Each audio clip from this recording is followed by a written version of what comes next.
शेवटची त्या सभेमध्ये डॉक्टर साहेबांना भारतीय जनता पक्षाचे सर्व वरिष्ठ नेते पदाधिकाऱ्यांनी भाषणावर एक शब्द देता, आमदार गोपीचंद पडळकर सकाळ एक शब्द देता की तुम्ही गोपीचंद पडळकरला निवडून द्या, तुम्हाला तुमच्या समाजाला एकावर एक आमदार फ्री देतो.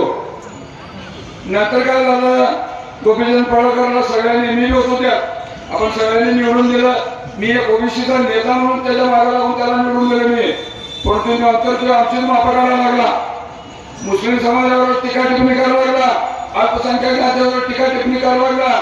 बाबा हे जर आहे जर इथं जे निवडून जाणारे लोक आहेत तिथं पांढरे वाईट आहे, केवढ्या जोरात नेते केवढ्या जोरात रिटर्न आणते.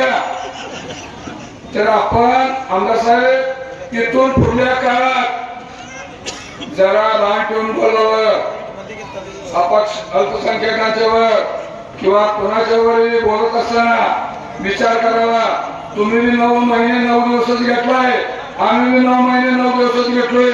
आम्हाला काय बोलता येतं असं नाही, तुमच्या पलीकडे बोलता येते आम्हाला. तुमच्या गगनाला तुमचं काय आहे ते तिकडं, माझ्या पुढे नाही, आम्ही चालू देणार नाही.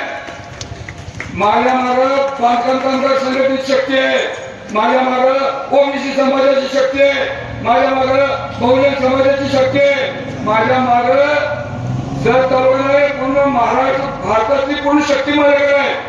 तर टीका टिप्पणी करा, तुम्ही टीका टिप्पणी करण्याबद्दल माझं काय मत नाही.